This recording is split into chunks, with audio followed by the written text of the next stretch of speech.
We spent 10 days in Spain and Portugal, specifically Barcelona and Lisbon, and we spent $5,000 and used points and miles. In this video, we're going to go through a trip recap, the locations we went, where we chose to stay, also transportation options, food, and also sites that we saw and what we're kind of glad that we missed. Also, I'll have a little tidbit about watching out for scammers in Barcelona as well. And at the very end, we're going to go through the total trip cost breakdown. Nerdy talk about points and miles real quick. Full disclosure, we did pay for a huge chunk of our trip with credit card points.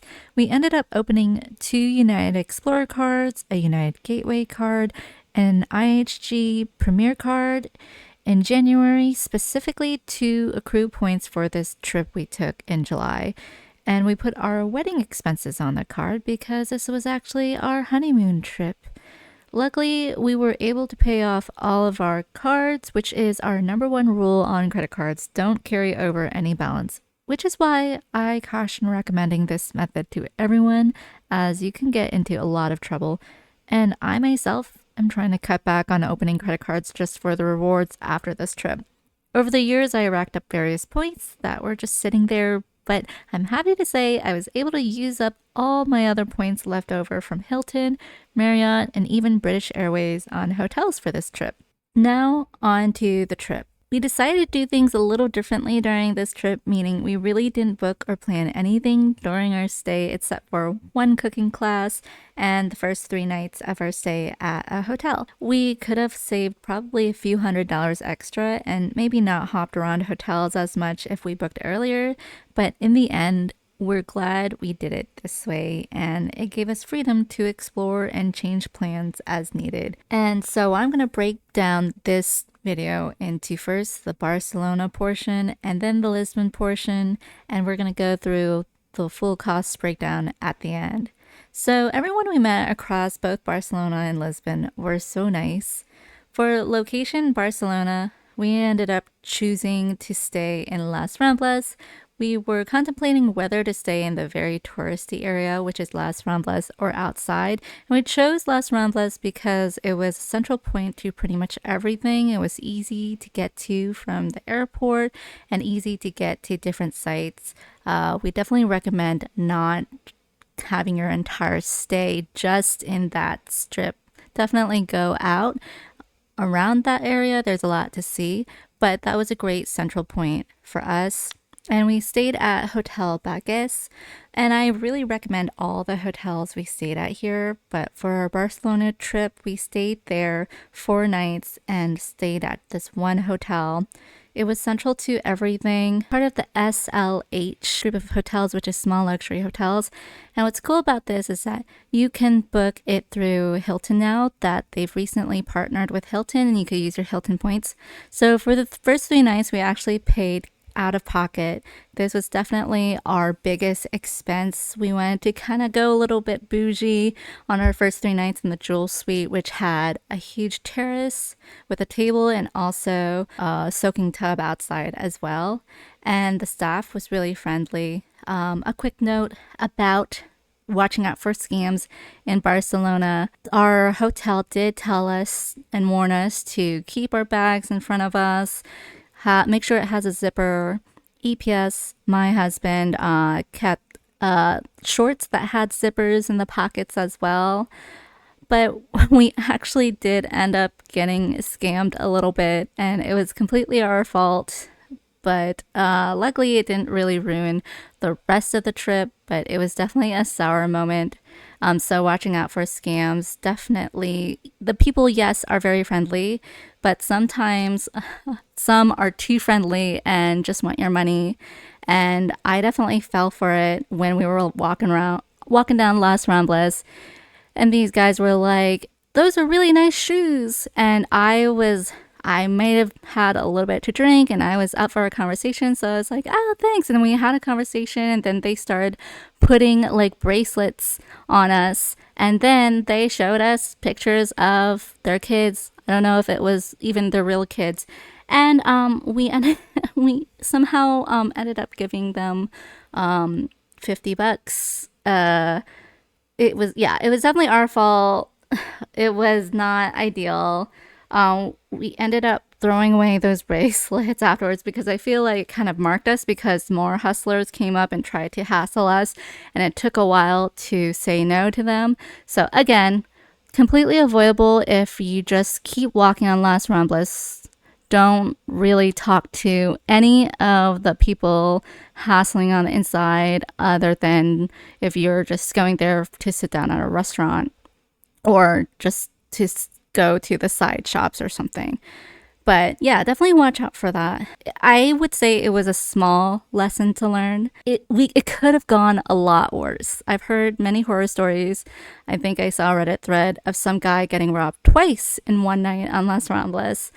And also, it's not just Barcelona. Really, any city you go to, you just have to keep your wits about you. Had a coworker that had their backpack stolen in Rome, for instance, when someone stopped them to ask for directions. And they left their backpack behind them on the ground, and another one of his buddies came by and swooped up the backpack with the passport and everything. So, yeah, ours could have gone a lot worse. I'm glad nothing worse happened. We did come across another group of pair of scammers that were asking for the time in Spanish, but of course we don't know that language, and we're definitely easy marks because we are foreigners. We look like foreigners. So there's no reason why anybody should ask us for the time of the day in the country's language if we're foreigners. Other than that, Barcelona was a great time.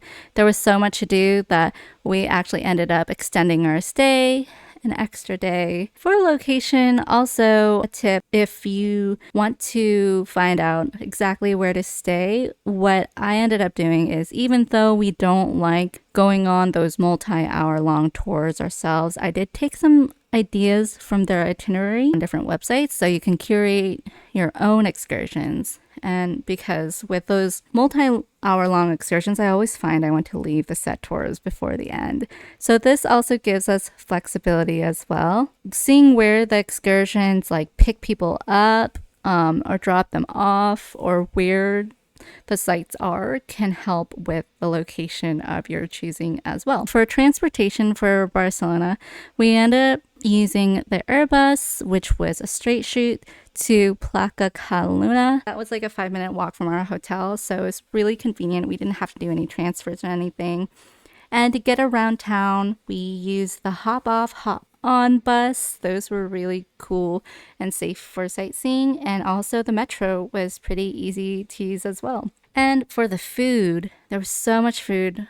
Our first day there, a great start. We had food at Moga, which is right off Las Ramblas. It's very low-key, very friendly as well, and not too crowded when we went. And we did our Spain cooking class, which was definitely a highlight of the trip too. In our cooking class, we made some seafood paella, gazpacho, potato omelets, a tomato bread, and crema catalana, which is kind of like creme brulee. We got to torch the top as well, and that was really fun. And along with that, we had some wine and cava, which is kind of like Barcelona's or the Catalonian region's version of champagne, but it's not champagne. It is cava. So their own version of sparkling wine. There were a ton of Japanese places, a lot of different variety of foods. It's a very touristy town, so they cater to a lot of out-of-towners, but a ton of Japanese places. So we decided to try one called Kimo, and it was great. We had takoyaki, okonomiyaki, pork katsu. They definitely gave big pieces of octopus in the takoyaki, which is really good. And we went to eat at some restaurants and eateries in the Boqueria. I had my first beef carpaccio at the bar Boqueria, and they had some good food. Definitely went multiple times to the Last Moon's empanada setup stations. They're kind of a chain with multiple places around Barcelona. This one was right at the corner of Las Ramblas. We loved their chocolate empanadas with a banana, so we had a bunch from there. So that was some of the food highlights that I can call out from Barcelona. There was some great food. And for the sites, we did try to see the most popular ones like Sagrada Familia, Parc de Güell. We went up to the Sagrada Familia. We saw the huge line waiting out in the hot sun, and we were like, no, we're not gonna go in. But it was a nice walk to there from the hop on, hop off bus. And just going there to see the outside architecture is still worth it, in my opinion. We didn't go inside, and I feel like it's okay. It was way, way crowded. But seeing outside and the walk there was cool. Now, Parc de Güell, though, the walk to there from the hop on, hop off bus location, it was a trek. It was very uphill. And this one was a big disappointment because we couldn't even get in. There was no ticket booth at the front. Their internet wasn't working, so you couldn't buy online. And it was super crowded. So I was really annoyed that we went up and had to trek all that way uphill to see the park. And we couldn't even get in. But I'm glad that we skipped it anyways because it was super crowded. So those are the two things I would skip, in my opinion. Skipping getting into Sagrada Familia, skipping the Parc de Güell. I've seen other people recommend the Palace or Palau de Güell, which is the same artists and architecture and less crowded, and also it's right off Las Ramblas. We didn't actually get to go to that because I just found out about it at the very end of the trip, but that's an alternative that people recommend to Parc de Güell for less crowds. Things that I would not miss if going to Barcelona, I mentioned just seeing the outside the Sagrada Familia was enough for us. Also, the Palau Musica, which is right off Las Ramblas as well. This one I actually found on a whim and I didn't see it anywhere. I think I was just researching World Heritage Sites of the world, and this popped up as one of the World Heritage Sites. It's a great auditorium, music area. It's so beautiful inside. It does cost about $20 at the lowest price to get in, and part of me thinks that it is a little bit much when you're just going in to view it and it's just like one or two rooms.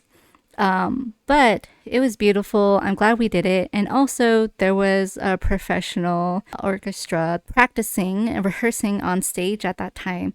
So we got to have kind of a semi-free mini concert we got to hear beautiful violinists, pianists, and harpists on there. Got to enjoy their music. I also would not miss getting the cable car to go to Castle Montjuic. The cable car is a great experience and great views of the city of Barcelona. And the castle itself, I have to admit, the castle is not maybe as grand to look at as maybe other castles in the area or even in Portugal where we went later. But it has a really important history for Barcelona and the surrounding cities. So it was really cool to walk through that as well. And so, yeah, those are the sites we saw in Barcelona.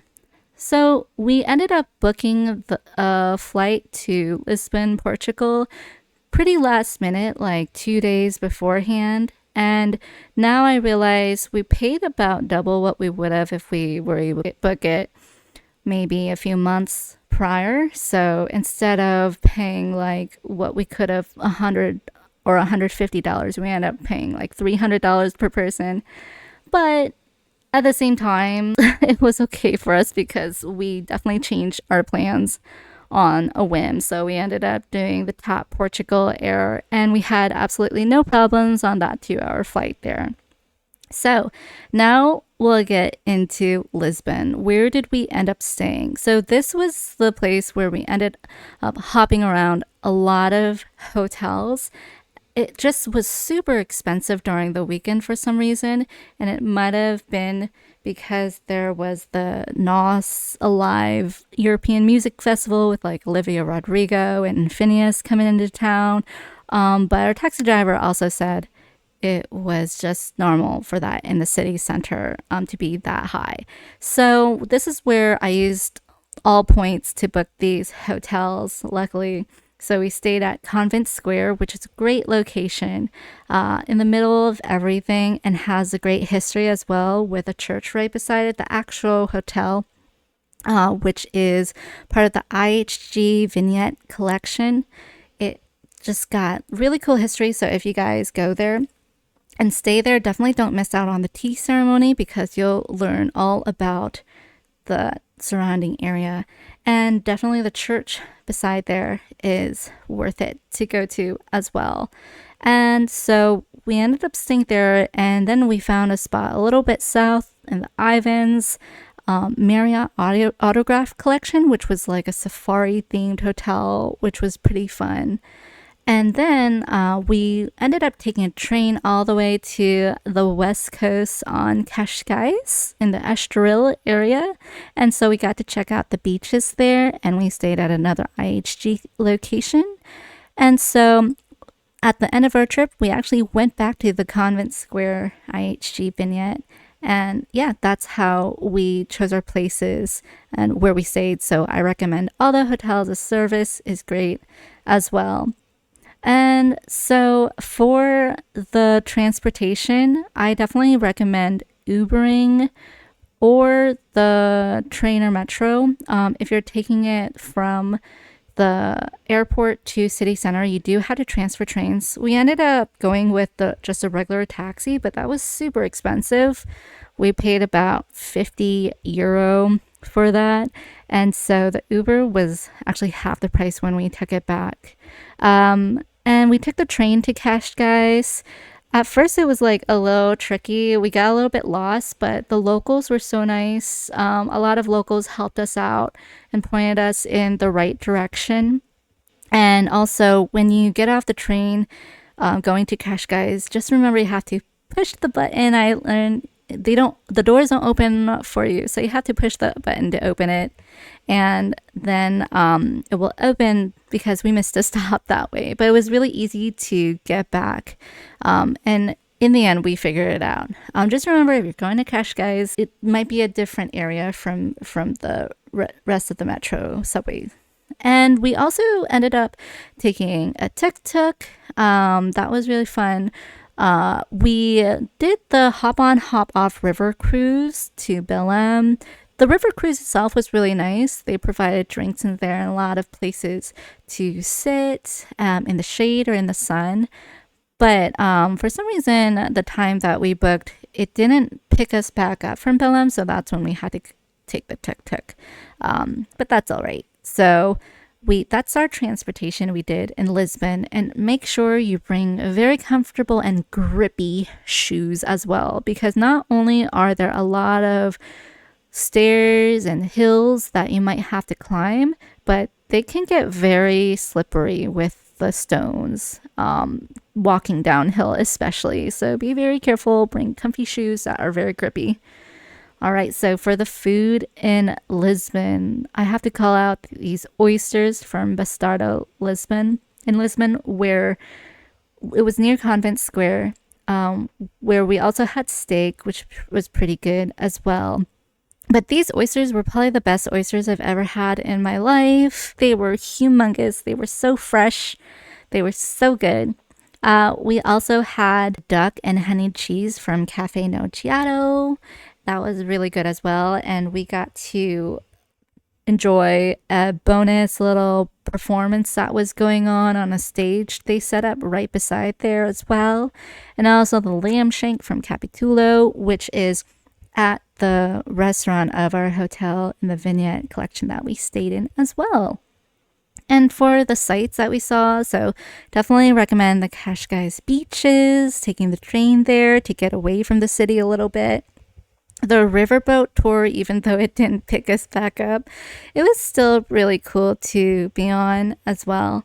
The Convent Square Cathedral, that's right beside our hotel, it's free to get in, and the architecture is amazing as well. And of course, the castle on top of the hill that has a bunch of peacocks. That was really cool to see. There's a lot of areas to explore on that castle as well. We ended up getting tickets to all these places pretty much right at the spot where we could, and the lines weren't too long. So, yeah, that was our trip, and here is the cost breakdown. So, as you could see, we ended up spending just up to $5,000, mostly on the hotels where we paid for that jewel suite, but most of our other hotels were actually through points. And we also paid second highest on food, which was very well spent. Third was the flights and some classes, entertainment, transportation, shopping, souvenirs. I wanted to also add in the fees that are kind of miscellaneous, like ATM, credit card fees when opening these credit cards, and also I include the $50 getting scammed there. A note about the ATMs is that we made the rookie mistake of getting money and euro from the airport ATMs, and I think we spent about $50 to $100 more than we really needed to. I just used my SoFi debit card and brought it over. That might have contributed to the fees too. So you might want to think about bringing US cash and dollar bills to there, and you could go to the exchange desk and get an exchange there, and you might get a better rate. But yeah, it's a known thing to not get euros from the ATMs at the airport, as they could be higher fees, but I guess I just wanted to get in and out really quick. So, I mean, convenience fee of $50 to $100, I guess. But yeah, that was our trip. Thanks for watching.